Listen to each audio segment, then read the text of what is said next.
en temas como infección de tejidos blandos, a las cuales todos ustedes se han visto abocados en algún momento. Los que hacen heridas cuando hay un halo pericional por encima de 2 centímetros después de la lesión. José Luis, como cirujano vascular, está viendo muchas erisipelas, mucha linfangitis, mucha celulitis, y todo esto son infecciones del tejido blando, y ustedes como fisioterapeutas a la hora de la verdad también van a encontrarse con en este proceso de infecciones de estos tejidos.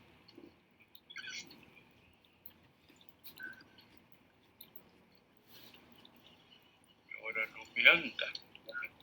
Ya. Bien. Entonces definamos la linfangitis como una entidad patológica caracterizada por un proceso infeccioso y o inflamatorio de los linfáticos y del intersticio. Partamos de este principio que el compromiso real es de los linfáticos y del intersticio, que independientemente de la etiología comprometen la piel y los tejidos blandos. Acuérdense que estamos hablando del tejido celular subcutáneo que está inmediatamente por debajo de la piel y que hay unas estructuras que conocimos como linfáticos iniciales, después los precolectores linfáticos, después los no linfáticos que están dentro del estroma, que están en los histangiones, que están casi en los pulpejos a nivel de la piel. El proceso clínico infeccioso y la severidad del proceso evolutivo dependerán de la virulencia del agente agresor y de la capacidad de la respuesta inmunológica del paciente, en forma integral asociado al estado funcional. Entonces, una primera pregunta, María Fernanda, cuando tú hablas de celulitis, piensas, o de linfangitis o de erisipela, ¿de qué germen piensas tú que eso es la característica especial?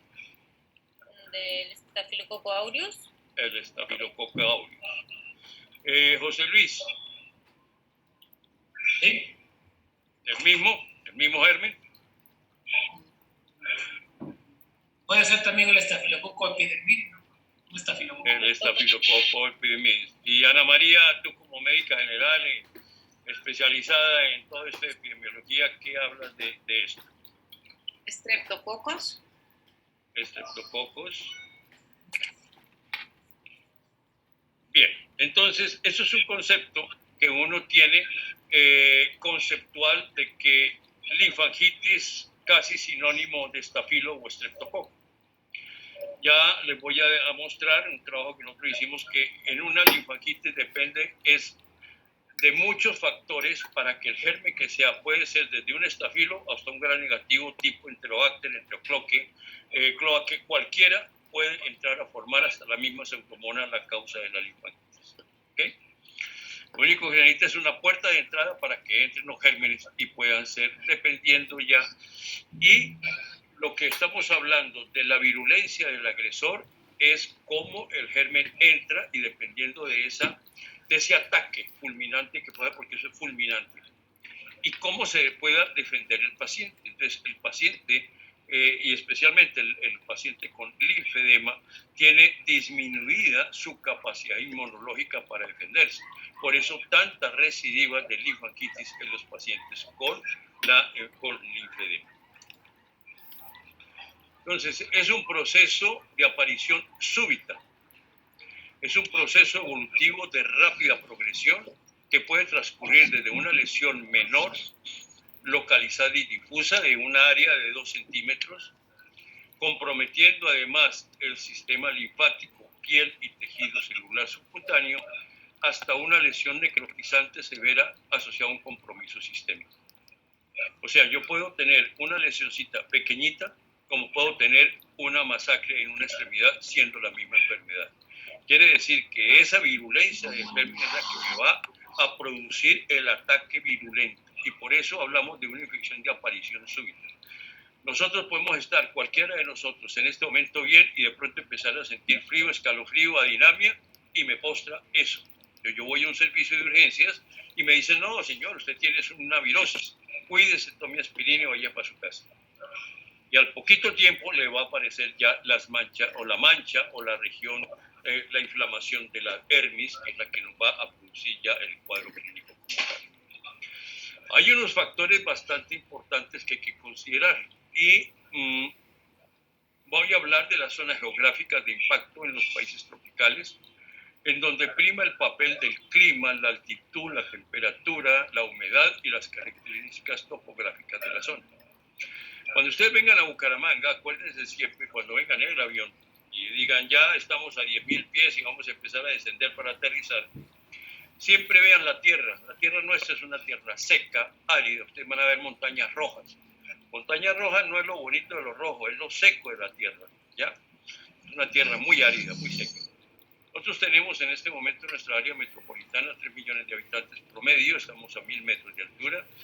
Tenemos una tierra seca, árida, pero muy húmeda. Y tenemos una incidencia de las linfangitis necrotizantes del 15%. Y en nuestras áreas de influencia tenemos en la ciudad de Bucaramanga, en la zona norte, una influencia que es casi una pandemia, las linfangitis en estos pacientes, ¿ya? Entonces, aquí en nuestro medio, las estadísticas que yo presento, pues todo el mundo me dice, no, pues que es una locura que ustedes tengan tanto paciente y tanta necrotizante, que ese es el problema, que es donde se destruyen todos los tejidos normales de la piel. Pero eso es lo que nosotros tenemos. Aquí un paciente, entonces, Fernanda, cuando tú estás trabajando con María Fernanda y tiene una linfangitis, ustedes esperan que a ese estafilococo les den ¿qué medicamento? De que cubre espectro gram positivo y negativo.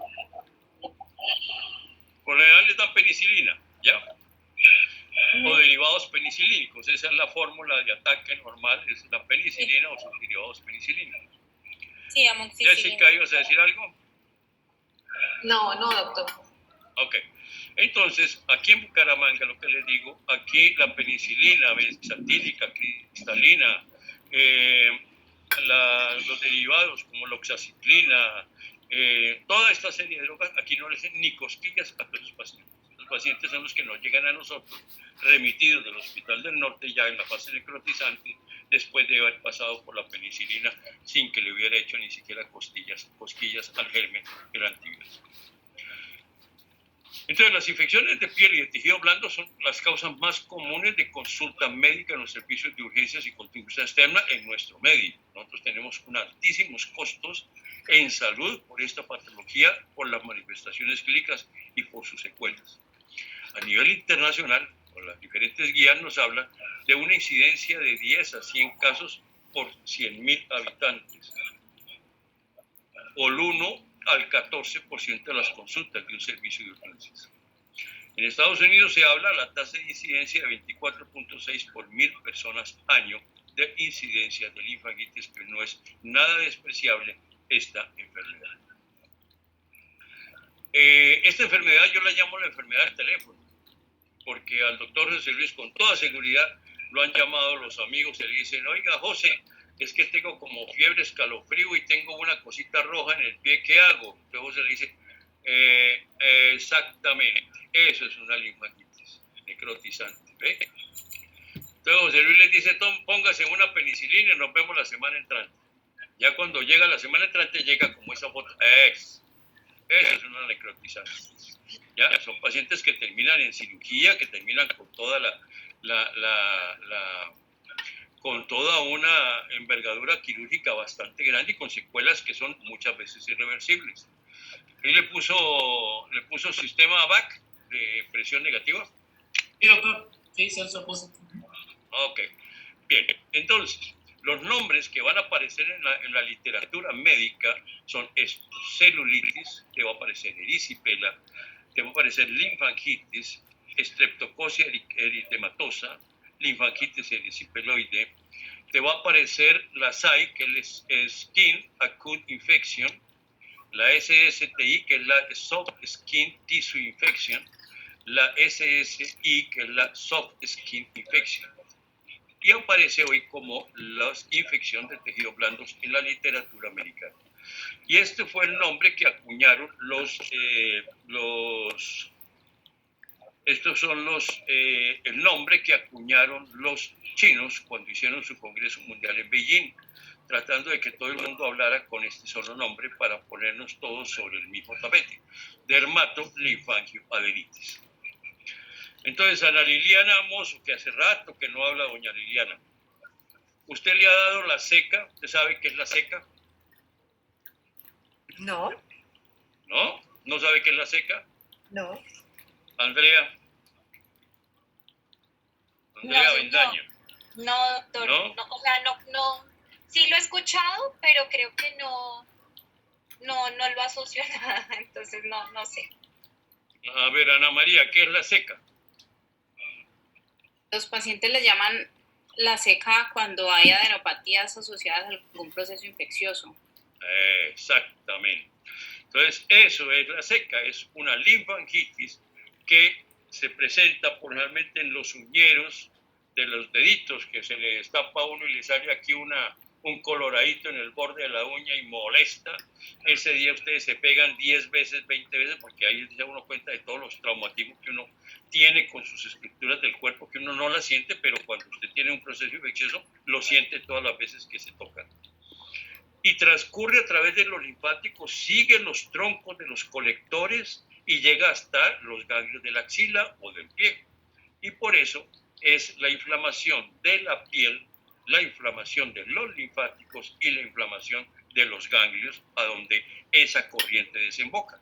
Y por eso los chinos acuñaron el nombre de la dermato, que es piel, linfangio, que es la corriente linfática, y adenitis, que es el ganglio. Eso es la linfangitis o la seca, como la llamaban aquí. Doctor, Hola, ¿será no le posible que pudiera grabar la clase, que Claudia no se va a poder conectar hoy día nuevamente? Pobrecita doña Claudia, con este pobre niño. Y aprovecho de hacerle dos preguntas. A ver, Recording in progress. ¿Por qué se establecen los 2 centímetros del eritema para determinar que es una infección de tejido blando y no más o menos? Porque antes de 2 centímetros la puedes considerar como una inflamación del tejido, sin ser infección. Pero eso lo dieron como por estadística, determinaron que... Exacto, y eso está en las guías. Ya, ok. Si tú lees guías, tú puedes tener un halo perilesional menor de 2 centímetros coloradito, no necesariamente tiene que estar infectado. ¿Ya? Acuérdense que todas las lesiones están contaminadas, que eso es diferente. ¿Ya? Y muchas veces la reacción propia de los gérmenes contaminantes de la lesión están peleando con un antígeno local, ¿ya? Entonces hay zonas de inflamación que aparece ese colorado, ¿ya?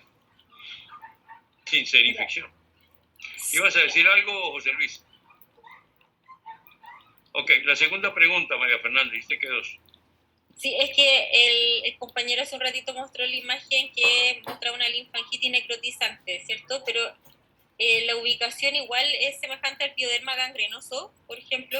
No, es que eso ya es otra enfermedad. El pioderma tiene otros componentes diferentes y tú vas a ver que todas son iguales, como la vasculitis. Hay 50 diagnósticos diferentes de vasculitis, pero tú dices, esto es una vasculitis, ¿ya? Entonces, aquí en esto no vas a disponer de biopsias, no vas a tener de nada, salvo de cuando puedas coger un tejido necrótico y mandarlo a patología. De resto no dispones de forma de encontrar un diagnóstico por laboratorio. Todo es por clínica, ¿ya? Bien, entonces, la diferencia, para que me entiendan, de los 3 cuadros de los nombres, el punto de entrada es esto. Esto es un punto de entrada. Un piquete de zancudo picó aquí. ¿De acuerdo? Ahí picó. Estaba contaminado o la piel estaba contaminada y entra el proceso infeccioso. Entra a la piel. O sea, la picadura del zancudo abrió el poro y por ahí, con ese poro, entra el germen a la piel. Se empieza a distribuir por la red esta rojita que corresponde a los linfáticos iniciales. Por ahí es que entra la infección por los linfáticos iniciales. Entonces tiene 2 caminos. O se va por toda la red de esos vasitos, de esos linfáticos, de los colectores que están conectados los unos con los otros, y ese nombre se va a llamar erisipela. Pero si la infección pasa y recorre los precolectores linfáticos antes de llevar a los colectores y ocupa este componente por encima de la primera fascia, entonces se va a llamar celulitis, ¿ya? La diferencia clínica entre las dos es que la erisipela que coge la piel exclusiva, pues tiene un color las características de la piel de naranja y sus bordes sutilmente están demarcados, lo que no se ve con la celulitis. Pero las dos tienen linfangitis porque en ambos casos el germen va a través de los linfáticos, ¿ya? Y si vamos a hablar de linfangioadenitis es cuando el germen atravesó los tejidos celulares, atraviesa las fascias y entra en las redes subcutáneas, en las redes suprafaciales de todas maneras, y se va por todos los colectores linfáticos hasta el próximo ganglio. Ahí se llama dermatolinfangioadenitis cuando llega hasta el ganglio. ¿Okay?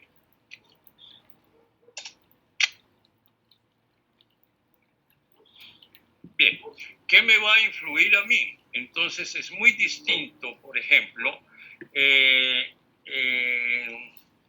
Santiago de Chile, que está a una altura mucho más alta que lo que estamos en Bucaramanga. ¿Qué altitud tiene Santiago de Chile, Fernanda? Doctor, espéreme. Déjeme, me pilló con eso. Pero, Las Peñas saben. a ver, espéreme. Hoy no sé, doctor. Allá No, vamos, pero debe no, ser como Google unos no, 600. Eso tiene que estar aquí guardado. Creo que está como a 1500, parece, ¿o no? No debe estar más, debe estar más altura. Sí, Bogotá está a 2.630 metros. está como 1500, 2000. Nosotros estamos a 1.000 y no sufrimos de frío nunca jamás en la vida. No, son como 600. Espérate, déjeme ver. Ya. 570. No, 600 está Villa del Mar. 570 metros sobre el nivel del mar, doctor. No es tan ¿Cuánto? alto. 570. Ahí lo tengo exacto. Sí, Santiago de Chile. sí, no es tan alto. ¿Ve? ¿Y cómo tiene nieve perpetua ahí ya nomás a... Es a que una dependiendo, porque, o sea, yo la comuna que yo vivo es como un hoyo. En las comunas más altas es donde llega la nieve, pero donde estoy yo, con suerte llueve. Con eso le digo, doctor. Hay como hartas variables. Hay zonas que son Ahí sí mucho quedo más yo bajas y descansado, otras zonas que porque son más aquí altas. Lo que nosotros vemos, por ejemplo, Ana María está más o menos a 980 metros, creo que es Cali. No, un poquito más, como 1100 y pico. Es casi la misma temperatura nuestra. En Sí. cambio, Jessica, en Ocaña sí tienes mucha más altitud. ¿Cuánto tiene? Busque en Google.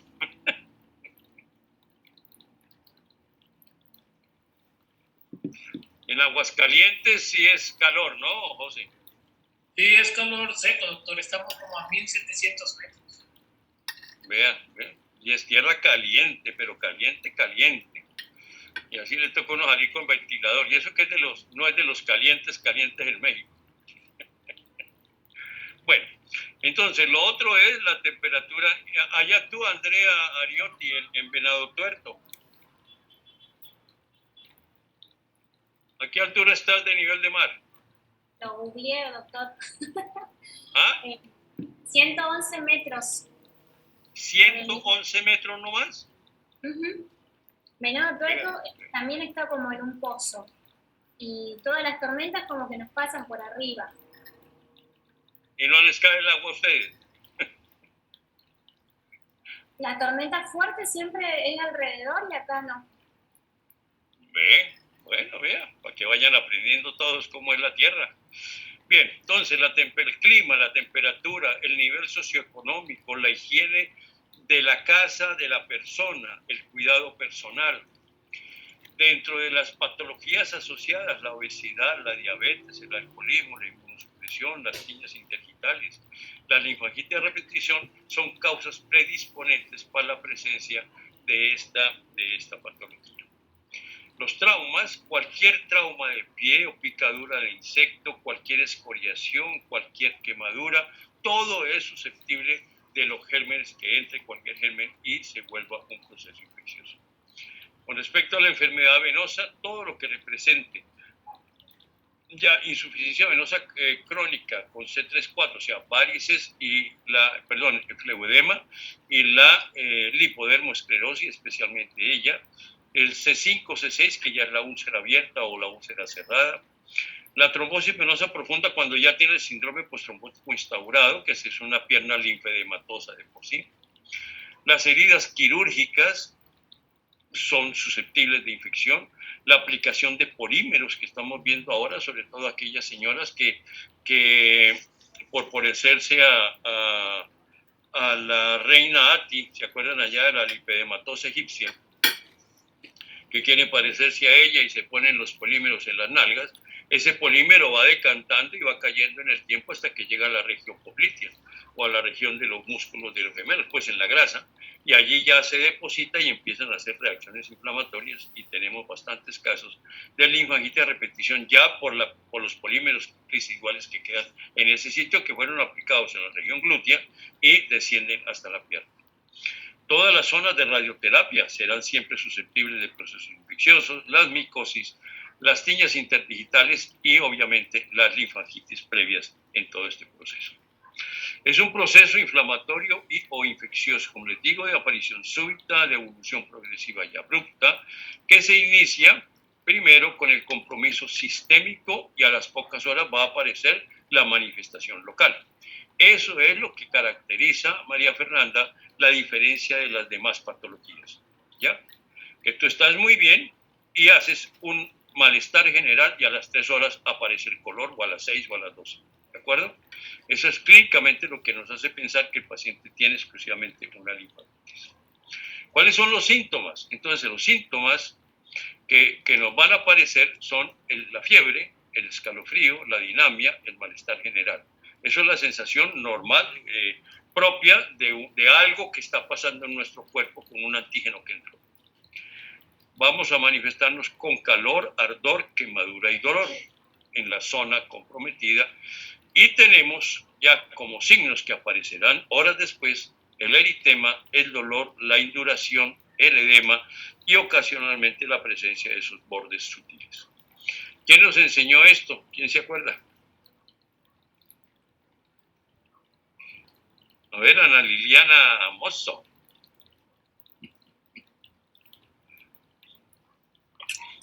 Mira, María Fernanda devuelve allá las hojas a mí, a ver dónde la va a encontrar. Aquí lo tengo. Aurelius Cornelius Celsus, en su libro, el do re mi, él escribe esto, y esto lo manifiesta él como un proceso de inflamación o de infección desde aquella época. Año 1 de la era cristiana ya estaba esto escrito, y es, creo, de las patologías o de los signos clínicos de enfermedad que siguen vigentes hoy en día a pesar de los años, porque eso sí ya no hay forma de que cambie. Para que me entiendan qué es lo que pasa. Entonces, toda la puerta de entrada entra aquí al estroma, y en ese estroma están los linfosomas y vienen todas las reacciones al antígeno, y aparecen factores inflamatorios, como ustedes ven el amarillo, factores linfogenéticos que van a contrarrestar el efecto, que son los rojos, linfocitos y macrófagos que empiezan a atacar directamente el germen que me entró y se me convierte en un campo de batalla entre el antígeno y los anticuerpos que manda el organismo para defenderse de la agresión. Entonces, esta agresión es lo que vamos a ver cómo se infiltra a través de los linfáticos iniciales, entra al sistema linfático, ¿ya? Porque él es el encargado. Las venas no la van a recibir porque por ahí no va a entrar, entra por los linfáticos, recorre su camino hasta llegar al ganglio.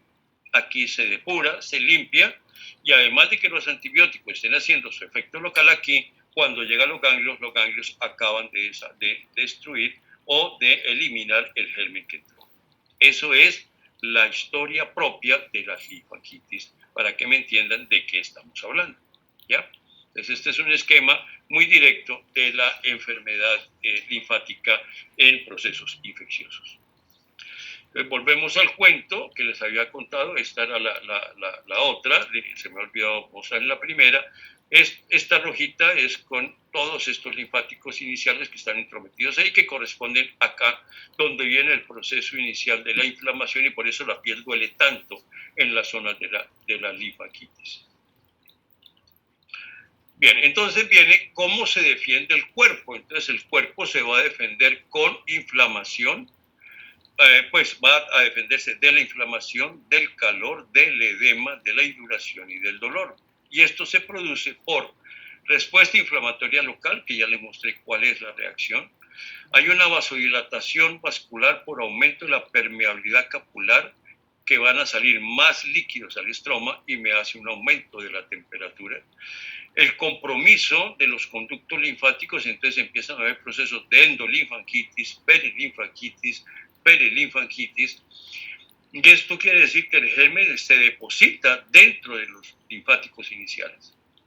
El doctor de José María Godoy tiene demostrado cómo, con linfangitis, en un trabajo que él publicó ya hace unos 10 años, cómo después de la segunda linfangitis en la misma zona, esos colectores linfáticos quedan obstruidos, ¿ya? Y siempre va a quedar la secuela del linfedema a repetición en ese proceso. Todos los fenómenos de extravasación de estos líquidos en el estroma me va a producir la induración de los tejidos, y eso es lo que me va a producir el dolor de los vasoreceptores para producir dolor. Esa es la causa por cual se producen localmente todos estos síntomas de calor, edema, induración y dolor. Ahora, ¿cómo la voy a clasificar y cómo la voy a ver? Entonces yo la puedo ver primaria o secundaria. Entendamos por primaria la que me aparece a mí de la entrada de una germen que entró en una puerta local. O sea, la picadura del zancudo o el honguito que tengo en la piel, o sea, una puerta de entrada directa. Y secundaria es cuando yo puedo tener, por ejemplo, glomerulonefritis, puedo tener endocarditis bacteriana, puedo tener unas secuelas de un proceso infeccioso previo, de un trauma, de un hematoma que se me infectó y que se contaminó y quedaron residuos que me van a aparecer más tarde. Una caries dentales infectada. Todo eso me puede producir migración de estos gérmenes y me van a aparecer en otras zonas. Profundidad, entonces lo vimos, las superficiales y las profundas. Nunca me van a atravesar la fascia porque ya de pasar la fascia se confunden ya con lo que me dice María Fernanda del pioderma gangrenoso, o se me va a confundir con la fascitis necrotizantes, que es otro paseo, porque aquí las fascias se respetan. Superficial es todo esto que estoy contándoles, cómo compromete la piel y el tejido celular subcutáneo. En la clínica, entonces la vamos a ver reticular, que es la parte de que coge la parte de la piel, donde compromete los linfáticos iniciales y los precolectores, y troncular es cuando ya coge los colectores y sigue su camino hacia un ganglio proximal. ¿Cómo lo vamos a ver nosotros? Esto es como el sarampión o la varicela, que hace primero una manchita indurada, después sale la ampolla hay que dejarla quieta, después desaparece y queda la manchita. Aquí vamos a tener lo mismo, pero mucho más agresivo. Difusia es cuando yo tengo localizada la lesión dentro de X tamaño, 1, 2, 5, 10 centímetros, pero que sea, que sea homogénea dentro de la piel, que no me produzca ninguna alteración visual. Porque después viene la parte eritematosa. La parte eritematosa es cuando ya se congestiona la piel y empieza a indurarse para formar las microampollas, hasta que se convierte ya en la forma ampollosa, que aparecen las ampollas grandes. Y finalmente, cuando se rompe la piel, es cuando encontramos la linfangitis necrotizante. Entonces, esto es, y lo ideal es cogerlo en la fase difusa, en su etapa inicial, atacarla fuertemente con los antibióticos y todas las medidas que vamos a ver ahora, para evitar llegar a la fase eritematosa, menos a la ampollosa y mucho menos a la fase necrotizante. Doctor, Este fue el trabajo. Dime, Liliana.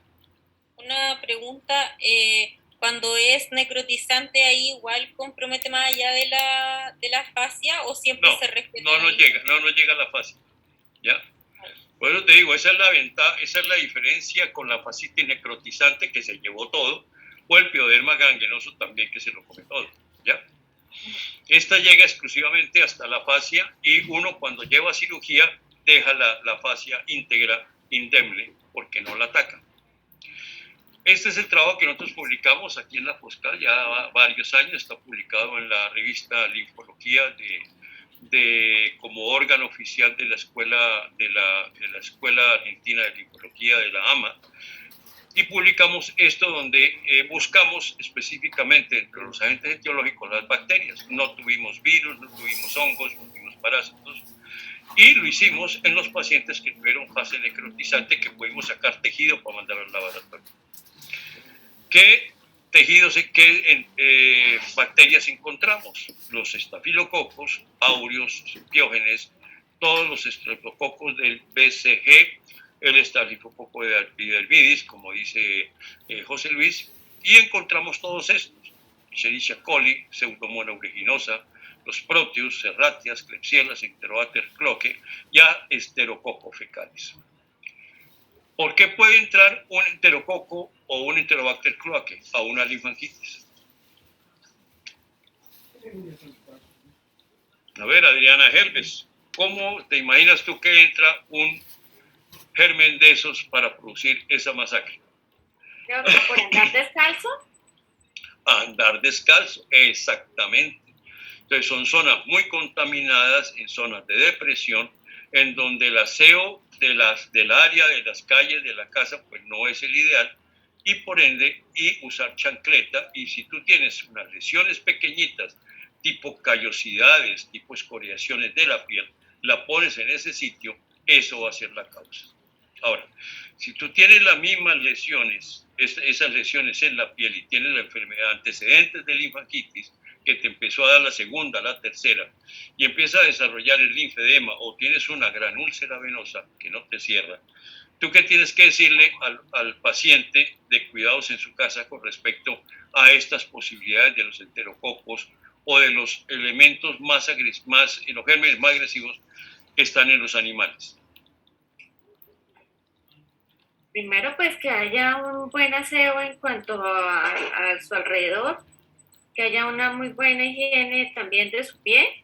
Me imagino que cuando se haga las uñas y todo este tipo de cosas tenga su propio equipo para hacerse el pedicure o el manicure, y pues que tenga mucho, o sea, que se cura, pues sería como lo ideal, que mantuviera cubierta su pie para evitar que le caiga suciedad y eso en su pierna, me imagino.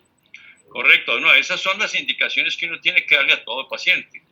Es más, esto llega a uno hasta el extremo de decirle al paciente: mire, le toca a usted coger el baño suyo y que sea suyo y nadie más. Desinfectarlo con creolina, con todo, hemos hecho hasta con lo que quieran, para que ese baño quede completamente aséptico en un momento entre comillas, y no sea utilizado sino por la misma paciente. Ahora, lo otro con los animales es el complique. Tú puedes tener gaticos, perritos, lo que quieras, pero en cualquier momento tú pisas un gato o pisas un perro, la primera reacción del animal es defenderse. Defenderse, ataca, muerde o raspa, ¿ya? Eso es mortal para una pierna como la que estamos manejando. Y Ana María, ¿qué pasa con los canarios y las palomitas dentro de una jaula?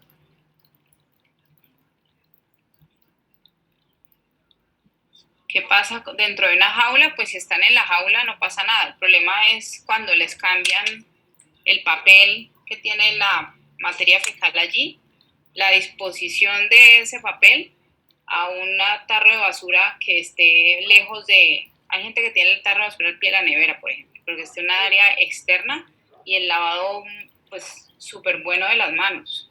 Bueno, pero entonces yo te pregunto, es Pepita Pérez, que ya es la paciente que estamos tratando, que es la dueña de la casa, es la nana de la casa, la abuelita. ¿Quién le da la comida al canario? Ajá. Se lo da la abuelita, ¿ya? Sí. Porque esas son las pocas funciones que le dejan hacer. Entonces, ¿qué pasa cuando la abuelita se va a acercar al canario? Se va a acercar al canario. Solo por acercarse, no sé, es manipulación. Revolotea, el animal aletea, ¿sí? Ok. ¿Y qué pasa con la materia fecal que está en el papel que tú dices? Ah, que sale volando y cae a la Vuela, pierna. exactamente, vuela, ¿y a dónde le va a caer? Pues a la pierna, con A los su huequitos. pierna.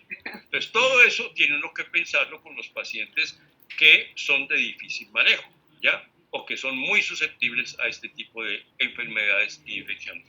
Parece raro, pero todo eso hay que pensarlo porque pueden estar ahí comprometidos todos estos componentes. Ahora, ¿qué ayudas diagnósticas tiene uno para determinar si estamos ante una linfangitis o no?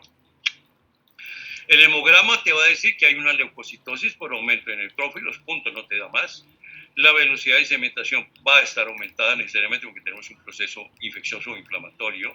La proteína C nos demuestra también que hay infección. Los hemocultivos son solo positivos en menos del 5% de los pacientes. O sea, no sacas nada con pedirle un hemocultivo a un paciente con la linfangitis. La biopsia en un paciente agudo, que tú le pones la biopsia como la toman los dermatólogos, que tienen un bichito para sacan el pedacito de piel, no te da sino el 25% de los pacientes. Y la única forma que tú aseguras el diagnóstico del germen lo haces con el tejido necrotizante que tú obtienes después de una resección quirúrgica. Ahí sí, el 100%. Desde el punto de vista laboratorio, ¿qué te sirve? El duplex scan color venoso te descarta simplemente que no haya una trombosis venosa por el tamaño de la pierna. La ecografía de los tejidos blandos, descartar que no haya abscesos localizados. La resonancia no te va a dar ninguna ventaja. Y la linfogamografía radioisótópicas están contraindicadas.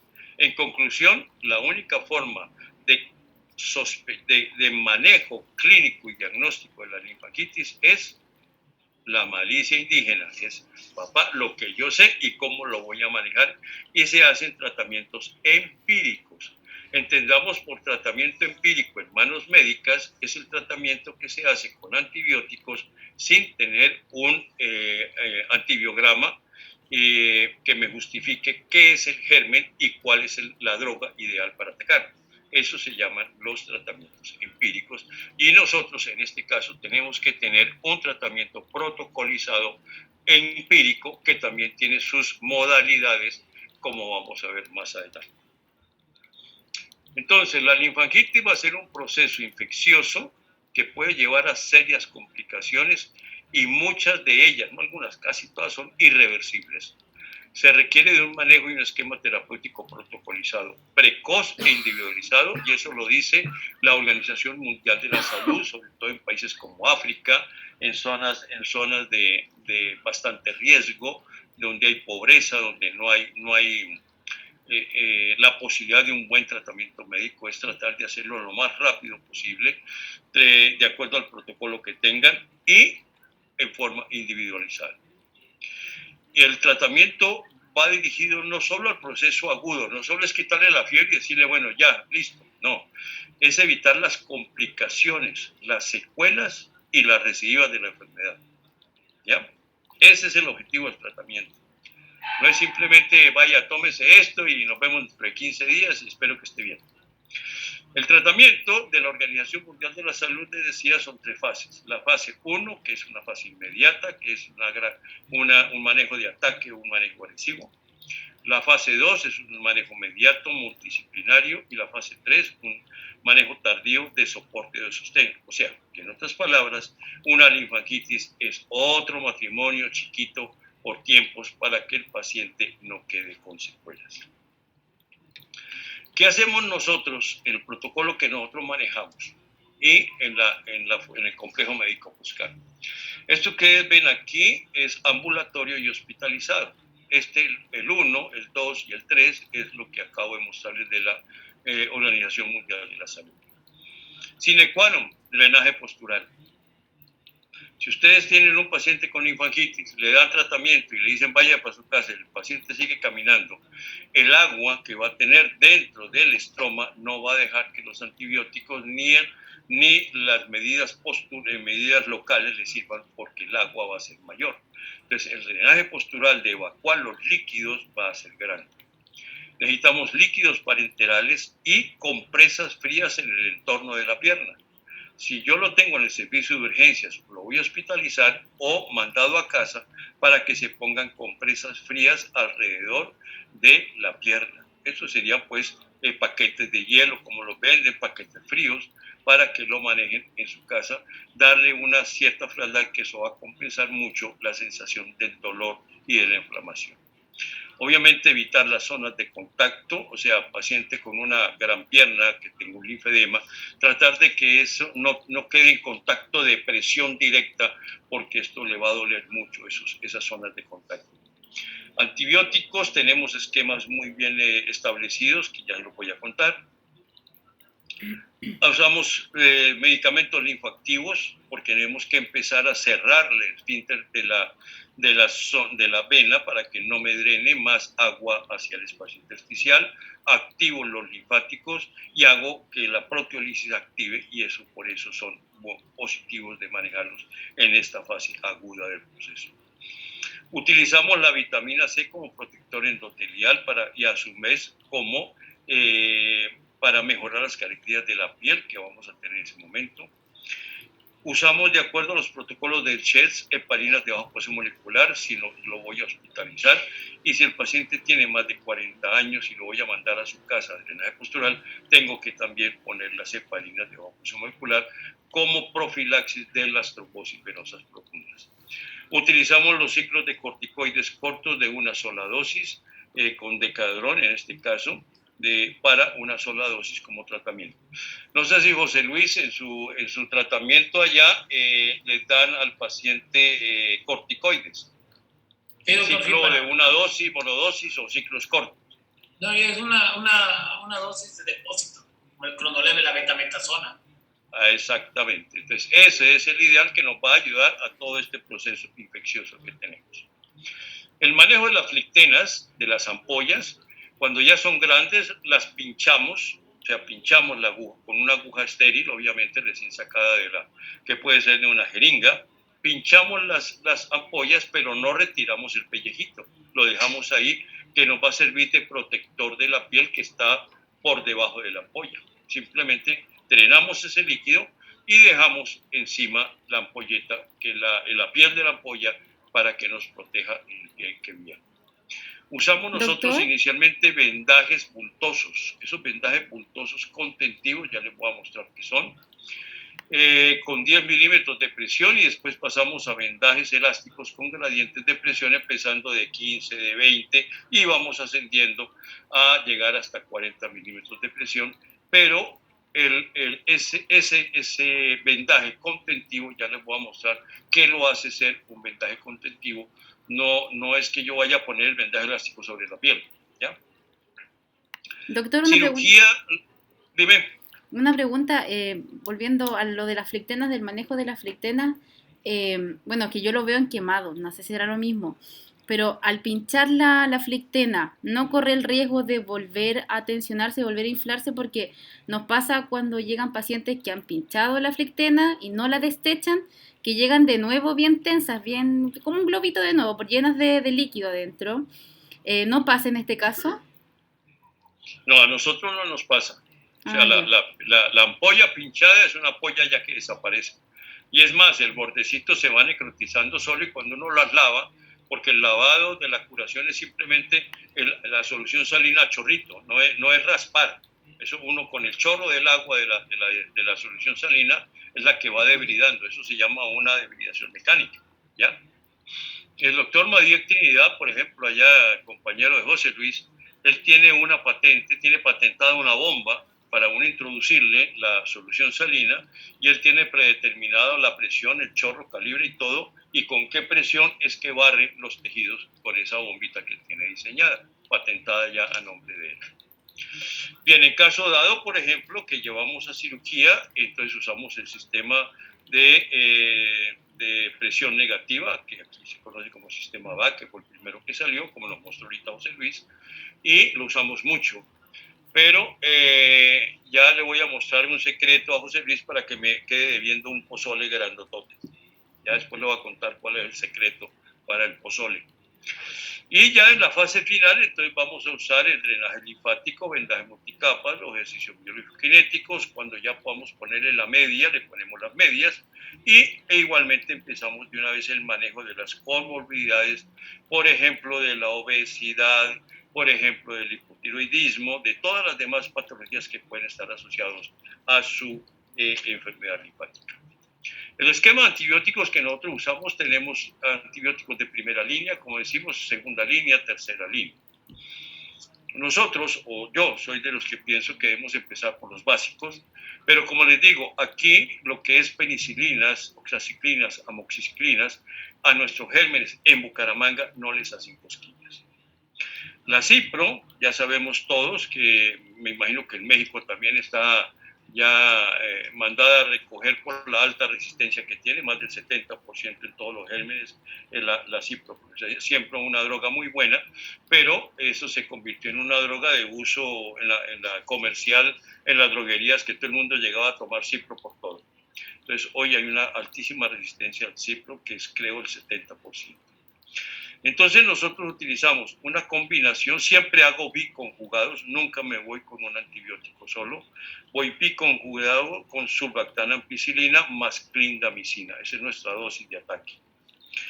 A los 3 días, 72, o sea, a los 3 días, si no hay una respuesta terapéutica adecuada, suspendo el surfactana, ampicilina y me quedo con clindamicina, vancomicina. Si a las 72 horas de estar nuevamente con esto, entonces ya suspendo la clindamicina, me quedo con vancomicina meropenem. Y si tampoco me sirve, suspendo la vancomicina y empiezo meropenem, y ahí ya me voy para el tazocin, que es la droga más fuerte que tenemos como antibiótico en este momento.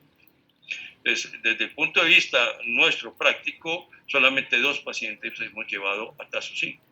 Mi pelea con los internistas aquí, cuando ellos manejan estos pacientes, es que ellos empiezan con el tazocin de para abajo. O sea, al usar tazocin de una vez, pues van quitando todas las posibilidades de usar esta escala, en la cual uno va traslapando y va uno ascendiendo y escalonando los diferentes fases terapéuticas. Y depende de todos. Algunos usan cefalosporinas de segunda generación, otros utilizarán amicacina, en fin, toda una serie de drogas que están, pero siempre y cuando uno tenga protocolizado para que todo esto funcione. Entonces, este es el ejemplo típico. Dime, Fernanda. Una pregunta respecto a los antibióticos, porque todos los que usted presenta son parenterales, ¿cierto? Pero... Todo es parenteral. Bueno, ya te cuento ahora ambulatorio qué hacemos. Claro, esa era mi duda, porque si habían situaciones... Ya te la voy a contar, exactamente. Ya. Bien, entonces, estos pacientes, como les ve, es que esta gran mayoría de situaciones la vamos a manejar hospitalizados, ¿ya? Y para mí fue una gran pelea con los auditores médicos. Me imagino que en México también habrá auditores que están detrás de uno diciendo, saque el paciente mañana mismo, sáquelo hoy. En Chile, en todas las ciudades de Colombia están los auditores detrás, que se volvieron los enemigos de los médicos, o las mismas entidades buscando para evitar gastos. Entonces, estos pacientes que tienen su linfedema, ustedes ven el signo de Steimer aquí, completico, ven la jiba de Sebú del pie, y además el gran volumen y el dismorfismo de la pierna, verrucosis, y a su vez hace un proceso de linfangitis. Esto es lo usual 2-3 veces por año en pacientes con linfedema desde que hagan el primer episodio. ¿Qué hace uno con ello? Entonces, estos pacientes nosotros le damos todo ese tratamiento que les digo, le ponemos el vendaje bultoso, es la utilización de que ya se lo voy a mostrar mejor. Esto es un gran apósito de algodón cubierto con gasa, que me sirve a mí de acolchonamiento para ponerlo encima de la pierna, como esta, y lo forro con vendajes de gasa. No le pongo vendaje elástico, y es el primer vendaje que nosotros utilizamos. Y esto es una respuesta a las 3-4 días, como el agua con el drenaje postural empieza a salir. Al salir ya ponemos nuestro vendaje elástico, pero con el componente bultoso, para que no quede una presión directa del vendaje sobre la extremidad. Entonces, el esquema terapéutico, les decía, estamos en un tratamiento empírico que se da una respuesta y espero una respuesta terapéutica adecuada. Si a las 72 horas no veo un cambio, entonces reconsidero y hago un escalonamiento del tratamiento. Me puedo seguir con la misma biconjugada, que es la que yo manejo, o entra a jugar los triconjugados. Empieza ya el Flagyl, empiezan otra serie de medicamentos dependiendo de las zonas. Y en casos de alergia o en casos ambulatorios, nosotros utilizamos esta droga, que es la acitromicina, ¿ya? Entonces, la acitromicina viene para dosis de una cápsula de 500 diarias durante 3 días. Yo soy un poquito más agresivo. Yo le empiezo con doble dosis, 2 en el primer día, 1 en el segundo, 1 en el tercero, pero me alargo hasta los 6 días, ¿ya? Porque cuando uno ya tiene experiencia en esto, uno sabe que muchas cosas, la medicina basada en la evidencia, pues así Ana María me diga, pero ¿cómo si esto dice que es así, la guía tal? Pero es que cuando uno lo maneja y maneja bastantes casos, uno se da cuenta que eso tampoco es tan tajante el hecho de las guías como tales, y a mí no me tiene problema alargarme un poquito con la acitromicina y me ha ido muy bien. Ya el esquema terapéutico que continuamos es con el tratamiento transdisciplinario y nos vamos a lo que hemos venido aprendiendo, que es la clínica del linfedema, con la parte de la terapia descongestiva, la terapia descongestiva compleja. Le hacemos todo lo que ustedes ya vieron, los ejercicios miokinéticos, el tren linfático, porque ya no tenemos procesos infecciosos, tenemos el edema residual. Hacemos profilaxis de sostén y ahí sí utilizamos la penicilina, porque ya lo que yo voy a hacer es contener que no tenga más episodios, y si es alérgico usamos la acitromicina. Pero si yo tengo este paciente en un proceso agudo que lo puedo manejar ambulatorio con la acitromicina, entonces la dosis de la acitromicina cambia. Ustedes saben que la penicilina besatínica se da cada 21 días después, o sea, hay una fase inicial con cristalina, después pasa un mes a penicilina semanal y después cada 21 días. Con la acitromicina hacemos lo mismo, entonces empezamos a dar la interdiaria y después terminamos con una cápsula cada 4 días, ¿ok? Eso es lo mismo. Estos son estudios esto es de un trabajo de Takumi Yamamoto, hablando de los episodios de la celulitis, antes y después de lo que representa para ellos el problema de la linfovenous anastomosis linfovenosas. Bueno, Takumi es el que más hace de estas anastomosis, y cómo le cambia a él la presencia y el compromiso de los resultados en pacientes que han tenido procesos linfangíticos donde se le pueden complicar la eventualidad de sus procesos. Estos son los casos para que ustedes vean. Tinea pedis, aquí una pequeña lesión interdigital de esta paciente, cómo desarrolla una linfatitis que ocupa todo el pie, cuello de pie, pierna. Una pequeña lesión, miren, chiquitica, de una úlcera en la pierna, y desarrolla todo este proceso infeccioso de linfangitis. ¿Okay? Estos dos casos fueron los que me dieron a mí como se dice, el pasisalvo para poder hospitalizar a los pacientes en la Foscal. Y como les digo, los auditores eran mis enemigos hasta que cayeron. Esta era la suegra del uno y esta era la abuela materna del otro. Esto es lo que ustedes ven aquí. Esto es la fístula linfática, esto es el llanto linfático. Aquí se le abrió a una de ellas. Ven el grado de linfedema que tiene asociado a su obesidad, y por darle salida muy rápido a los internistas, ella no regresa porque se le rompió aquí algunos poros de estos y empieza el llanto linfático. Esto quema la piel realmente. Todo esto que viene aquí escurriendo es la linfa que sale por acá. Y en este caso, ustedes ven las lesiones necrotizantes. Esta era manejada telefónicamente por el auditor que estaban en San Vicente de Chucurí, vivía la abuelita. Ven la otra pierna en su tamaño normal, y esta pierna, miren el tamaño descomunal que llegó por esa linfangitis. Ella hizo 5 zonas de necrosis, aquí tiene una, aquí desarrolló otra, esta fue otra y aquí arriba otra. Ella estuvo hospitalizada casi con otros 2 meses hasta que la sacamos adelante. De ahí en adelante los 2 auditores se volvieron los partners míos, entonces yo ya tenía el visto bueno hospitalizar los pacientes. Andrea Dariotti, ¿qué es esto?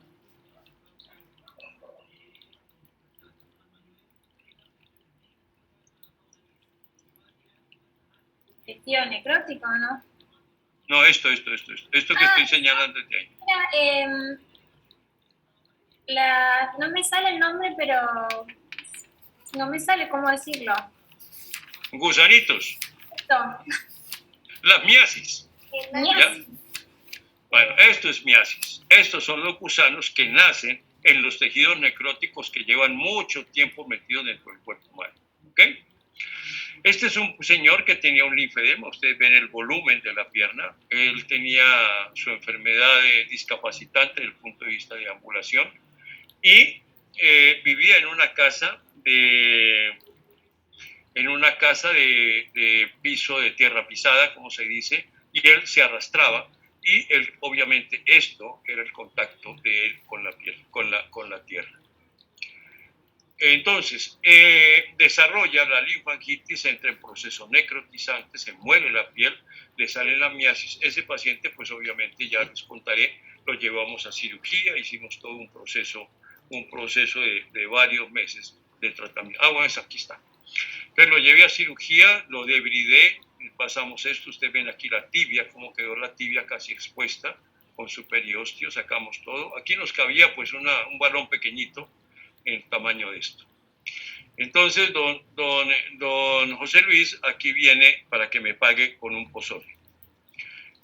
Usted ve que esto es el tejido que se obtiene con el sistema VAC, ¿no es cierto? Este es el tejido que se ve con el VAC.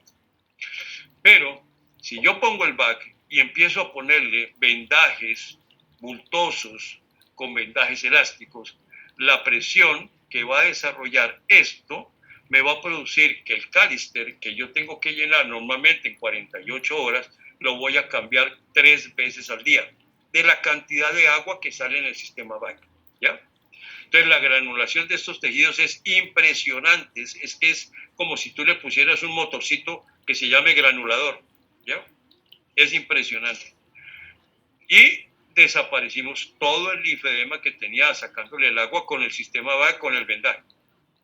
Usted usó ambos, el sistema de presión negativa con... Aquí está, con vendaje encima, mira, aquí lo ve el vendaje encima, se ve la marca, ¿ya? Así es que yo lo uso. Entonces María Fernanda se unió a la cuenta, entonces cuando vayamos a Chile, ¿qué me va a dar? Lo que pasa es que yo no he visto, pero tengo una amiga que ella usó, pero bueno, no era obviamente en este caso, pero recuerdo que ella me dijo que lo había usado en una úlcera venosa con sistema de presión negativa y sistema compresivo y fue así nefasto, o sea, se adhirió demasiado, como dice usted, creció demasiado tejido granulatorio, entonces estaba demasiado adherido, al final fue un desastre todo. Entonces como que me había quedado la idea de que juntos... No, María Fernanda, eso es cambiarlo y saber en qué momento tú tienes que parar el sistema VAC e injertarlo, porque es que no te va a dar tiempo para que cierre solito, ¿ya? Aquí lo fuimos cerrando, pero hay pacientes, ya les voy a mostrar cómo le toca a uno llegar el momento en que para poder injertarlo, porque si no, se te sale todo, ¿ya? ¿Y qué presión le dio con los vendajes, doctor, encima? Eso le damos 15-20 milímetros de presión, ¿ya? Pero es que ahora te voy a mostrar que es un bultoso para que me entiendas que eso me cambia las presiones radicalmente. Uh-huh. Esta es la foto del amigo, se la tomé como unos 4 o 5 años después. Como les decía, tenía su problema de deambulación. Él tiene aquí una férula que él se diseñó él mismo con materiales de compresión, tipo gasas, tipo algo que le dio solidez, usa sus tenis. Y él vende en la iglesia, él está aquí parado en la iglesia de San Pedro de Bucaramanga, y él vende rosarios, vende estampitas de la Virgen, y de eso vive este pobre muchacho. Y el problema es que él cuando nos vemos, él me saluda y me dice, hola, doctor La Torre, él habla así. Entonces siempre que voy por allá y me lo encuentro, pues hablamos y me cuenta toda la historia de cómo va su familia. Esto es lo que tú obtienes con el sistema VAC con presión, como te digo yo. Entonces llega un momento en que esto ya no te va a granular y se te volvió un tejido de hipergranulación en la cual ya tienes que pensar en el injerto de piel. ¿Ya? Si tú lo dejas seguir, te salió y te volvió ahí, como dice, una catástrofe que después no eres capaz de manejar. ¿Ya? Ahora, todo depende de cómo esto era un túnel entre los dos huecos. Esto era un túnel que la debilidación quirúrgica que le hice, pues logramos salvar este pedazo de piel. Y ya es cómo coloques tú los vendajes y qué presión le quieras dar a la succión, que tampoco es al máximo, ¿ya? Es que es manejarlo. Y por eso te digo, se necesita ir aprendiendo todo. Todo lo vas aprendiendo en el tiempo para que tú te vuelvas la dura en manejar el sistema. Va con la presión adecuada en la experiencia tuya, ¿ya? Por eso esto no es es que a fulana le fue mal. Ese fue el problema de la fulana, ¿ya? Lo tuyo es tú miras, pones tu sistema, lees, te ilustras, ¿ya? Y tú empiezas a aplicarlo. Puedes hacer un taller, tú puedes ir vas a comprar la bomba de Pepito Pérez, entonces le dices a Pepito Pérez, adiéstreme porque yo quiero ponerla, ¿ya? Te dan el adiestramiento, tú te preparas y empiezas a utilizarla y tú vas haciendo las diferentes modificaciones pertinentes a lo que tú consideres en tu propia experiencia que debes hacer, ¿ya? Porque como te digo, esto no es tajante de decir, es que Pepito Pérez dice que son 10 milímetros de presión y tengo que poner 10, no. Tú puedes manejarlo con 6, como puedes manejarlo con 15, no sabemos, ¿ya? Es que la verdad es que no había visto como el resultado de terapia de presión negativa con compresión al mismo tiempo.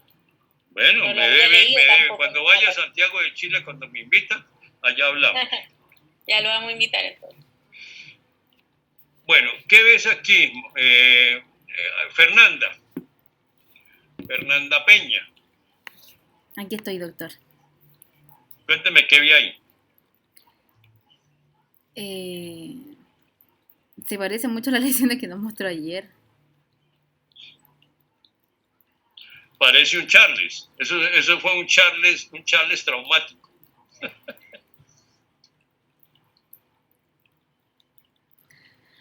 A ver, José Luis, tú que has tenido experiencia quirúrgica en trauma. No es una abrasión, doctor, por arrastre o algo, arrancamiento de tejido. Exacto.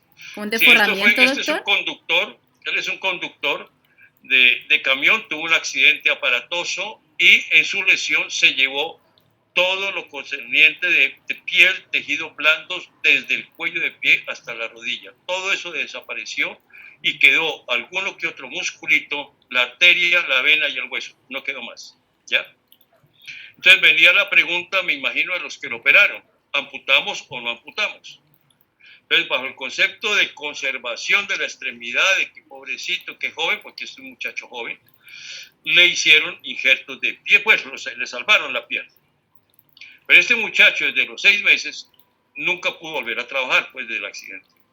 Empezó a hacer linfangitis a repetición, entonces tiene múltiples úlceras, cada rato hace úlceras, ya el pie se le volvió linfedematoso, ya tienen zonas de necrosis, o sea, todo esto ha sido una catástrofe para él. ¿Qué pensarían ustedes que sería la conducta apropiada para él, Jessica? Usted le diga al paciente, ¿usted qué le hace?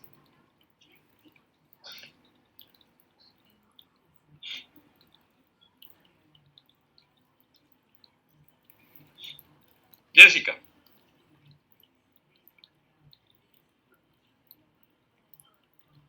¿Me estás oyendo, Jessica? No, se le congeló. Ana María, ¿qué harías tú con este paciente? Yo lo amputaría infracondilio para poderle poner una buena prótesis y que quede funcional, porque es que ahí el riesgo de infecciones pues va a ser 1 o 2 veces al año y además de eso va a poder hacer una... ¿Tú sabes dónde va el corte de piel infracondilio? Señor.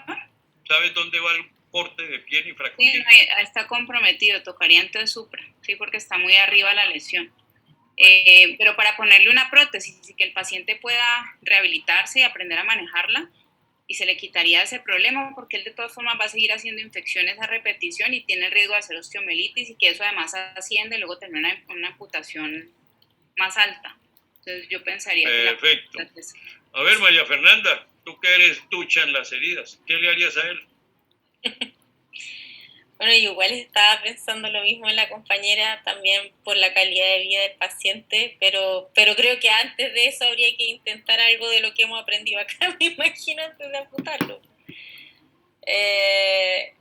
Yo pensaría en que sí, yo creo que algún tipo de sistema de sistema multicomponente, primero quizás de baja compresión y después, de acuerdo a la tolerancia, ir aumentando doble capa o algo así. Bueno, José Luis, ¿qué le harías? Ya fue injertado, ¿verdad, doctor? ¿Qué le harías a ese paciente? ¿Ya fue injertado? Ya, eso tiene injertos de piel y tiene de todo.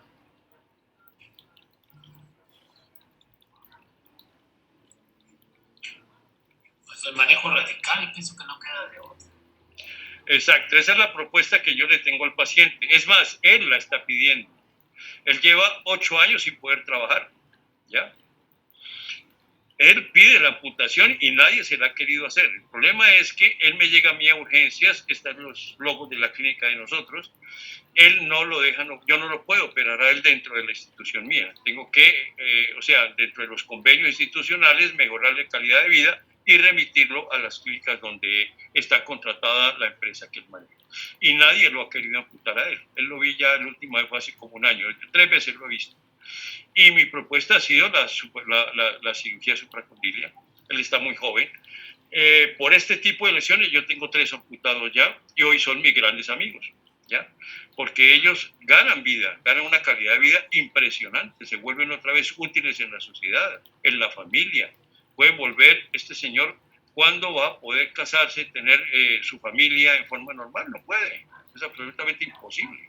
Entonces son cosas que uno tiene que pensar y no ser tan sectario, si es la palabra, decir, no, ese no se puede amputar, que no sé qué, pero es que póngalo en vivo y sea uno el que sufra esta patología. Bien. Esta es la fase eritematosa, cuando empieza uno a ver las micro ampollitas que se van a formar. Esto fue un jardinero que metió la mano en un rosal, se pinchó en alguna parte de estos e hizo esta parte. Yo les digo a las enfermeras, nunca marquen, que esto es muy feo. El mismo uno va mirando y 3 semanas después es el resultado de su tratamiento, donde queda completamente libre de enfermedad. Esto es lo que nos llega a nosotros del norte de la ciudad. Esto es la famosa linfangitis necrotizante, ¿ok? Nosotros borramos, limpiamos cirugías, debridamos sistema VAC y terminamos injertándolo después de que llegue a su momento adecuado para ponerle injerto. Pero estas son piernas que quedan bastante deterioradas, son bastante comprometidas, porque es que estos pacientes que tuvo que ser un germen de esos supremamente agresivos, he debido hacer su tratamiento agresivo desde el primer día y no esperar a que nos llegara en estas condiciones. Doctor, una pregunta respecto a la linfangitis necrotizante.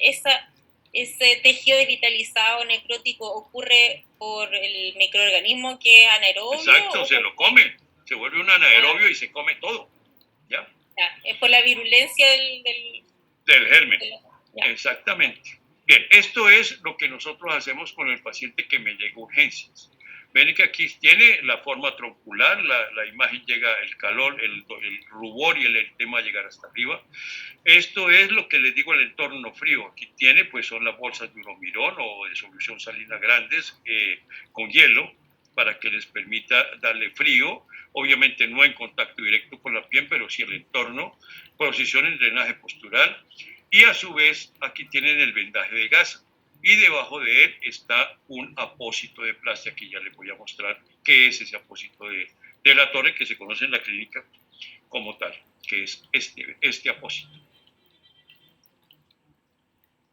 Se lo ven aquí, yo tengo de 2 tamaños, uno que ocupa toda la pierna, que lo utilizo en cirugía de venas, y uno corto para hacer esto. Este es el largo que lo puso, aquí está poniéndolo José. Entonces tenemos la forma de adaptarlo. Y encima va el vendaje de gasa. Esto es vendaje de gasa que le da 10 milímetros de presión, pero con el drenaje postural me va a servir muchísimo para drenar el agua que tiene el paciente. Ya después, cuando él tolera, que es el mismo paciente, ven la misma pijama, entonces ya cuando él lo tolera y sacamos el agua, le ponemos el mismo apósito, pero ya le ponemos vendaje elástico en un picado en 8 ancho, o sea, más o menos para unos 35 milímetros de presión de mercurio. ¿Ya? Aquí lo había puesto primero en espiral, como ustedes ven aquí está en espiral, aquí ya lo puse en imbricado, y esto rápidamente, la evolución es muy rápida en mejoría con respecto al paciente. Doctor, Dime. no hay por el tipo de vendaje, no hay mayor conservación de calor que llegara a empeorar el cuadro. No, porque te viene por frío por debajo. Ah, ok. Él tiene las compresas, mira, ¿qué ves? Se conserva el frío adentro, pero es que esto no va a servir mucho. Mira, este paciente tiene la ampolla, todo esto se pinchó, ¿ya? Se le pone el apósito, drenaje postural, vean el volumen de la pierna, después se le pone el apósito mismo de plástica con vendajes elásticos para llegar, y el resultado 2 semanas después ya es esto, ¿ya? O sea, estos son respuestas terapéuticas muy, muy rápidas al proceso que tiene el paciente. Este es otro caso de otra esfacelación del pellejo, de la dermis. Eso es lo que te digo, Fernanda, que nosotros puncionamos las ampollas, dejamos el tejido y después con agua el solo se va cayendo, ¿ya? Aquí está el apósito que le teníamos puesto al paciente, y estos son 2 semanas después, cómo van cambiando los tejidos, cómo se pone el vendaje elástico ya, pero con el apósito grande que lo ven aquí. O sea, nunca va a estar el vendaje en contacto directo con la piel. Heridas como esta, que son fascitis necrotizante, esto no es úlcera venosa, esto es una fascitis necrotizante en un tejido que usted ya ven cicatriz previas aquí.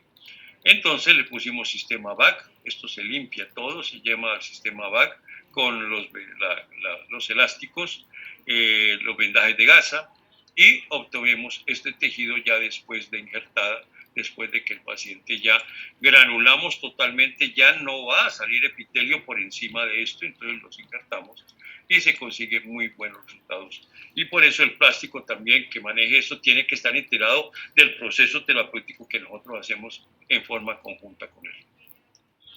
Bien, entonces, conclusiones: un manejo protocolizado integral es una respuesta terapéutica adecuada. Tenemos que evitar las complicaciones, las recidivas, y esto es el verdadero reto del linfólogo, que no hay linfólogo, sino los cirujanos vasculares que estamos dedicados a este proceso. Bueno, preguntas. Bueno, aquí viene otra serie de elementos de cómo se hace grandes lesiones que se llevan de los tejidos y se destruyen en diferentes pacientes, de lo que es la parte de la infección de los